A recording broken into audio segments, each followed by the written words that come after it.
This is the third of 4 talks on the individual psychology clinical formulation for Adler Graduate School course number 511. The focus of this talk is on the basic convictions of the client.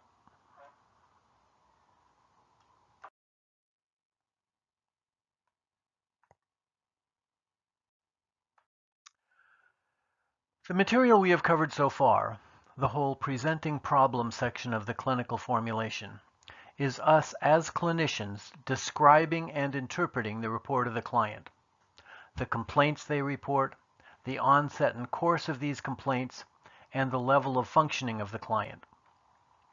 In reporting this material, it is useful to make liberal use of quotes of the words and phrases used by the client. It is also important to make a clear separation between what the client reported and what meaning you are giving to this report, your interpretations of the data they have presented to you.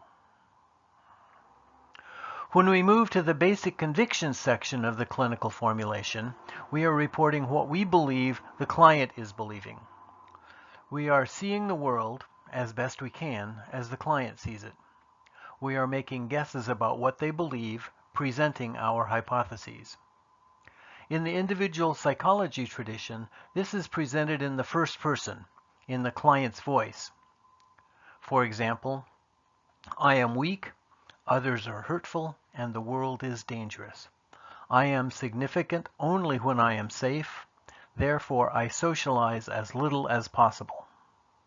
There are several examples of this format in Schulman's article on lifestyle.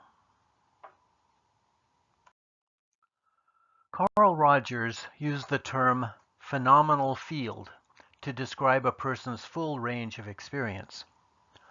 Parts of the phenomenal field are in awareness, while other parts are not in awareness.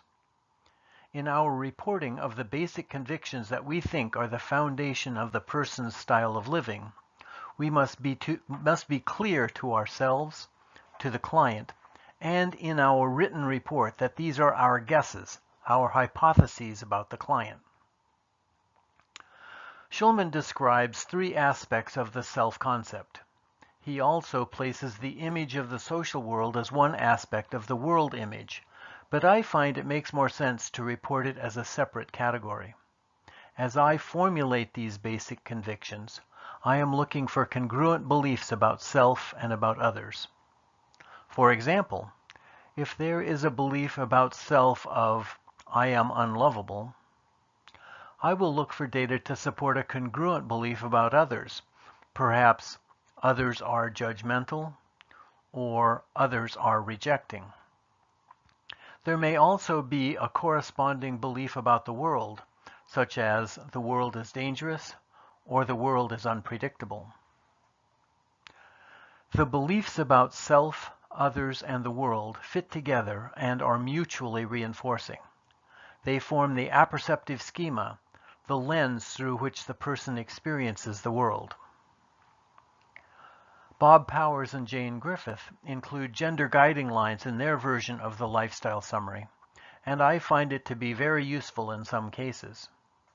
For some people, there is a strong distinction in the expectations they have for men and for women. The best way I know to create these hypotheses is to consider the behavior and reports of the client and then think, what would I have to do to believe? What would I have to believe in order to do that and to think that? Most of my clients have been very responsive to the idea of private logic and have been able to work with me to identify these beliefs. One of my teachers, Rich Kopp, talked about a process of reflecting beliefs instead of reflecting feelings as a way to work with the client in defining these core beliefs. For example, somewhere through the interview I might say, "Seems like you believe that you're unlovable," or "It seems like you believe others are hurtful." Reflecting beliefs in this way often opens a discussion of core beliefs. The ideals and values section of the clinical formulation overlaps with the world segment. Schulman mentions values such as saving face, prestige, money, love, or safety in his discussion. It should be easy by now to see that a value of saving face or prestige has a parallel belief that the opinion of others is important. In the hypothesized basic convictions portion, we are striving to identify and communicate how the client sees the world. As you identify a belief in one component, consider how the belief impacts the other core convictions of the person. It is important to remember that oversimplification, exaggeration of one aspect of life at the expense of others, and mistaking a part for the whole are three main mistakes in the logic that can be found in lifestyles. Ideally, the behaviors component of the lifestyle summary connects back to the initial complaints of the client. The basic convictions section of the lifestyle summary makes explicit the therapist's hypotheses about the private logic and mistaken beliefs that lead to the client's distress and complaints.